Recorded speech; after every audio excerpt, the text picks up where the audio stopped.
बिस्मिल्लाहिर्रहमानिर्रहीम। अस्सलाम वालेकुम। आज 16 सितंबर बरोज़ हफ्ता हम बात करेंगे दो अहम इशूज़ के हवाले से।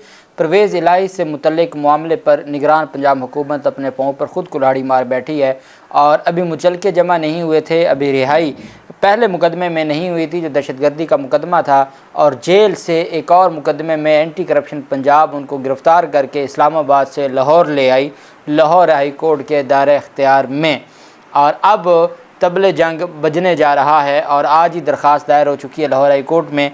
अहम तफसीलात हैं जो मैं आपके साथ शेयर करूंगा, और साथ हम बात करेंगे सिंध हाई कोर्ट की जानिब से प्राइवेट स्कूलों को फ़ीस के हवाले से जो हुक्म जारी किया गया है, और परवेज़ मुशर्रफ पर कातलाना हमला करने वाला जो मुजरिम था, 18 साल से कैद भुगत रहा था, वो आज पुरअसरार तौर पर जेल में मुर्दा पाया गया।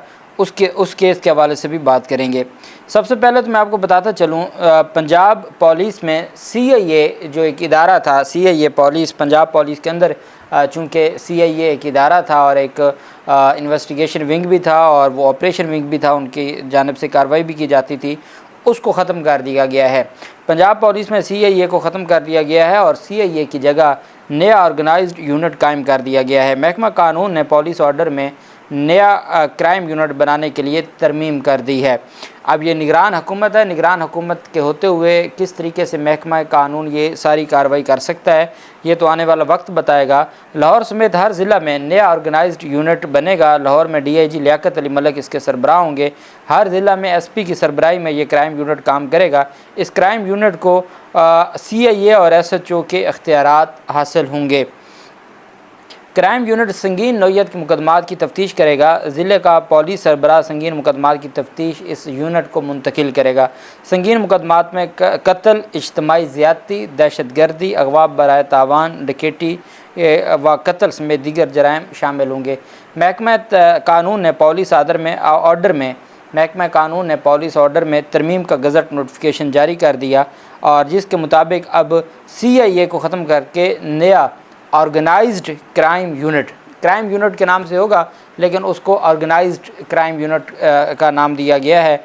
और पंजाब पुलिस से CIA को ख़त्म कर दिया गया है, चूँकि लाहौर में एक CIA का एक खौफ था और एक बहुत ज़्यादा चूँकि चीज़ें नेगेटिव हमारे यहाँ इस्तेमाल होती हैं, तो एक बड़ा बदनाम इदारा बन चुका था कि जिसके ख़िलाफ़ भी कार्रवाई करनी है उसको CIA के हाथ दे दें और उसके बाद फिर उसके साथ जो कुछ हो। तो अब इस पर ये जो कार्रवाई सामने आई है और ये नई डेवलपमेंट सामने आई है, देखते हैं कि अब आगे क्या सिर्फ क्राइम के ख़िलाफ़ कार्रवाई होती है या ये कार्रवाई आम लोगों तक भी चली जाएगी। सिंध हाई कोर्ट ने प्राइवेट स्कूल इंतज़ामिया को फ़ीस ना बढ़ाने का हुक्म दिया है। सिंध हाई कोर्ट में फ़ीस में इजाफे पर प्राइवेट स्कूल के ख़िलाफ़ वालिदैन की दरख्वास्त पर समाअत हुई, जिसमें दरख्वास्त गुजार ने कहा कि अगस्त 2022 में स्कूल की नई ब्रांच का इफ्तिताह हुआ था। स्कूल इंतज़ामिया ने लाइफ टाइम फ़ीस में 50% रियायत देने का कहा था। दरख्वास्त गुजार ने कहा कि एयर कंडीशनड क्लासरूम समेत दीगर सहूलियात फराहम करने की यकीन दहानी कराई गई थी। आहिस्ता आहिस्ता स्कूल इंतज़ामिया का रवैया तब्दील होता चला गया। बच्चों को टीन के छत के नीचे बिठाना शुरू कर दिया। बच्चों के वालिदैन ने अदालत में मौक़िफ़ अपनाया कि स्कूल में शिकायत की तो बच्चों को स्कूल से निकालने का कहा गया, जिस पर अदालत से रजू किया। दरख्वास्त गुजारों ने मौक़िफ़ अपनाया और अदालत में कहा कि स्कूल इंतज़ामिया पुरानी फ़ीस में सिर्फ 5% इजाफ़ा कर सकती है। जब तक फ़ैसला नहीं हो जाता स्कूल इंतज़ामिया फ़ीस में 5% से ज़्यादा इजाफ़ा न करे। अदालत ने स्कूल इंतज़ामिया को वालिदैन से 30,000 रुपये फ़ीस वसूली से भी रोक दिया, जबकि अदालत ने आइंदा समात पर स्कूल इंतज़ामिया और DG प्राइवेट स्कूल्स को तलब कर लिया। अदालत में दरख्वास्त दायर होने के बाद सिंध हाई कोर्ट ने बच्चों को स्कूल से निकालने से भी रोक दिया और अदालत की जानिब से कहा गया कि बच्चों को स्कूल से ना निकाला जाए। वो इदारा जो प्राइवेट जो सरकारी इदारा है जो प्राइवेट स्कूलों को डील करता है उसको बेसिकली फ्री बनाया गया था।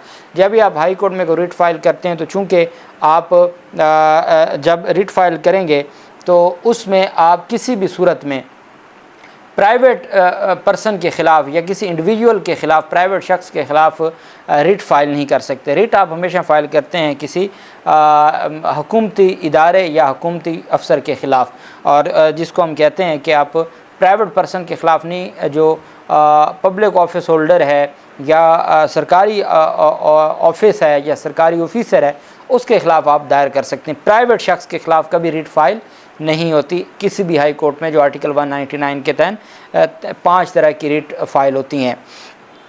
इस वजह से वो डायरेक्टर जो थे जो प्राइवेट स्कूल के हवाले से जो सरकार के नुमाइंदे थे उनको फ्रीक बना के साथ फिर प्राइवेट स्कूल को फ्रीक बनाया गया था और उस बुनियाद पर ये बड़ा रिलीफ मिला है।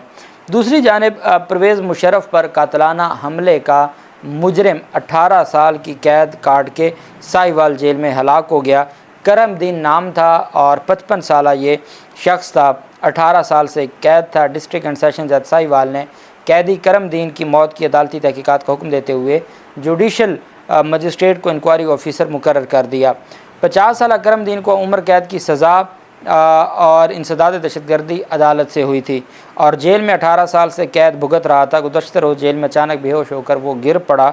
उसे टीचिंग अस्पताल लाया गया जहां वो दम तोड़ गया। पुलिस ने लाश पोस्टमार्टम के बाद वर्सा के हवाले कर दी जो सादकाबाद ले गए और उनकी जो चीज़ें हैं वो समझ यही आ रहा है और उसके ऊपर बाकायदा तौर पर डिस्ट्रिक्ट एंड सेशन जज साहब ने हुक्म जारी कर दिया है कि इसकी तहकीकात होनी चाहिए। और अब देखते हैं कि डिस्ट्रिक्ट एंड सेशन जज साहब ने जो तहकीकात का हुक्म दिया है तो ये मामला कहाँ तक चलता है।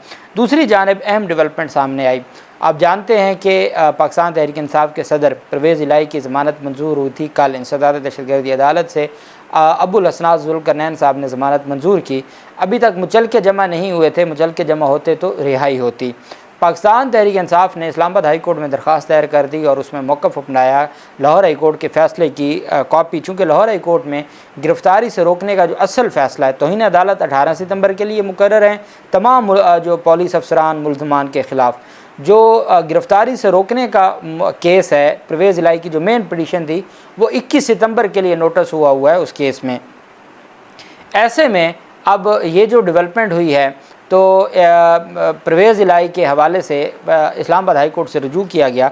इस्लामाबाद हाई कोर्ट से ये इस्तदा की गई कि बराए मेहरबानी हर सूरत परवेज़ इलाही को किसी भी और मुकदमे में गिरफ़्तारी से रोका जाए और लाहौर हाई कोर्ट के हुक्म पर इस्लामाबाद हाई कोर्ट हुक्म भी इसी तरह का हुक्म दे, चूँकि इस्लामाबाद हाई कोर्ट ईमान मज़ारी केस में, शेख रशीद केस में, मुख्तलिफ़ केसेस में ऐसा हुक्म दे चुकी है।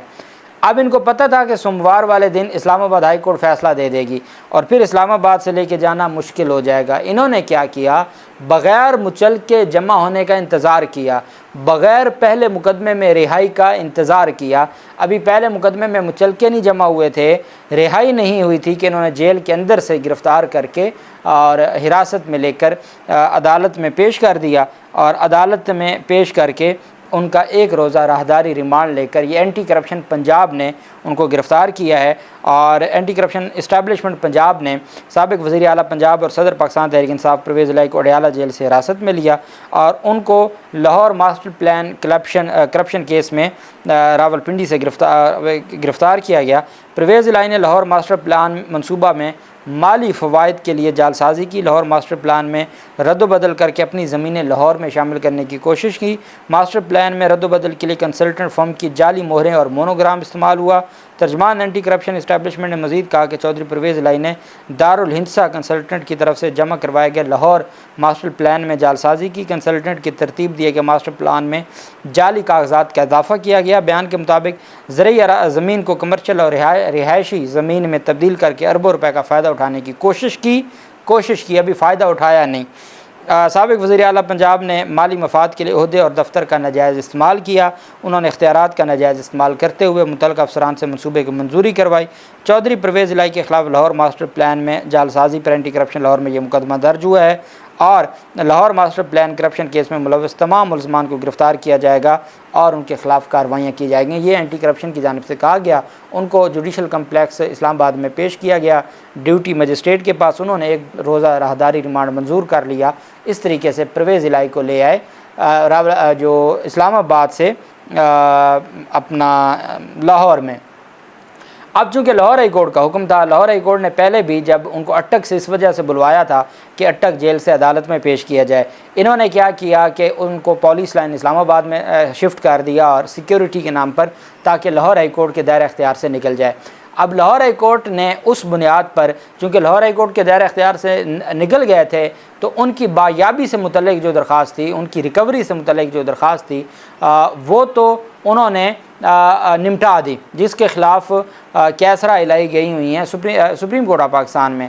लेकिन जो तौहीन की गई लाहौर हाई कोर्ट के फैसले की, उस पर ना सिर्फ CPO रावलपिंडी, DPO अटक, सुपरिटेंडेंट अटक जेल और IG इस्लामाबाद और IG इस्लामाबाद के साथ चीफ कमिश्नर इस्लामाबाद, फिर लाहौर के DIG investigation, DIG operation, SSP operation, SP city जो SP सिक्योरिटी हैं, इनके खिलाफ तौहीन अदालत की कार्रवाई शुरू कर दी। शो काज नोटिस हो गया, कुछ का जवाब आ गया, IG इस्लामाबाद के वारंट गिरफ्तारी हो गया जिसकी आज तामील हुई है और वो उनको परसों पेश होना होगा। सेशन जज उनको पेश करवाएंगे इस्लामाबाद के। तो वो 18 सितंबर के लिए ये सारा तौहीन अदालत का केस था।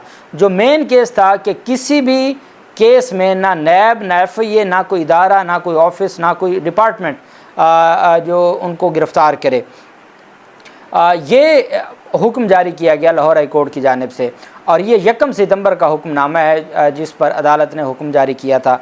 अब 1 सितंबर के बाद इन्होंने एक नया मुकदमा दर्ज करके उसमें गिरफ़्तार किया है, जिस पर आज ही मुतफ़रक दरख्वास्त दायर कर दी गई है लाहौर हाई कोर्ट में परवेज़ इलाही के वकला की जानिब से, और इस को चैलेंज कर दिया गया है।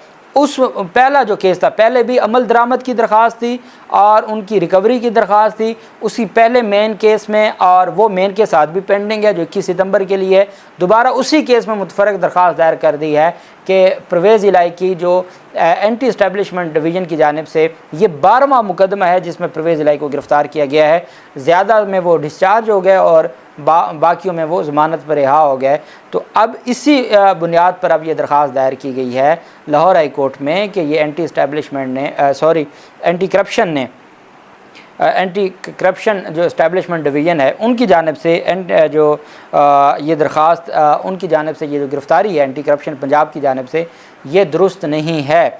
एंटी करप्शन पंजाब की गिरफ़्तारी को गैर कानूनी करार दिया जाए और उनको अदालत में पेश करवाया जाए और अदालत उनको रिहा करे। जो अब लाहौर हाई कोर्ट अमल दरामद नहीं करवा सकती थी चूँकि मामला इस्लामाबाद में था, अब ये ख़ुद उनको लाहौर में ले आए, ख़ुद उनको लाहौर में ले। अब पहली बात, और बतौर कानून का तालिब इल्म, लाहौर हाई कोर्ट का जब फ़ैसला आ गया तो उसके बाद कल जब ये रिमांड के लिए पेश करेंगे मुतलका अदालत में और मजिस्ट्रेट की अदालत इनको डिस्चार्ज कर देगी। 80% मेरा जो दिमाग है वह जो जितनी मुझे समझ बूझ है कानून की, उसके बाद लाहौर हाई कोर्ट के फ़ैसले की रोशनी में इस केस में डिस्चार्ज कर दिया जाएगा, उनको रिहा कर दिया जाएगा। एंटी करप्शन की जो अथॉरिटीज़ हैं उनकी जानिब से जो एंटी करप्शन से मुतल्लिक़ अदालत होगी, मजिस्ट्रेट उनकी अदालत से। अगर ऐसा ना हुआ तो परसों लाहौर हाई कोर्ट उनको अदालत में पेश करने का हुक्म देगी और लाहौर हाई कोर्ट में पेश होने के हुक्म के बाद फिर ये जो कार्रवाई है वो आगे चलेगी। अब मज़े की बात यह है कि अगर ये सिंध और बलूचिस्तान से कल अगर इनको रिहाई हो जाती है, सिंध और बलूचिस्तान से गिरफ़्तारी का सिलसिला शुरू करते हैं, तो वो इस्लामाबाद की जो गिरफ़्तारी थी उसको लाहौर हाई कोर्ट 4 सितंबर के फ़ैसले में गैर कानूनी करार दे चुकी है। इस्लामाबाद से जो इस्लामाबाद पुलिस ने जो लाहौर से गिरफ़्तारी की थी, तो अब इन्होंने राहदारी रिमांड तो मजिस्ट्रेट से लेना है और कोई भी मजिस्ट्रेट अपनी हाई कोर्ट के फ़ैसले के ख़िलाफ़ जाके राहदारी रिमांड नहीं देगा। ये मामला इनके गले पड़ेगा और ये चीज़ें इतनी गंभीर होती जा रही हैं कि शायद इनके लिए संभालना मुश्किल हो जाए। अल्लाह पाक पाकिस्तान का हामी नासिर हो। बहुत शुक्रिया। अल्लाह हाफिज़। पाकिस्तान जिंदा।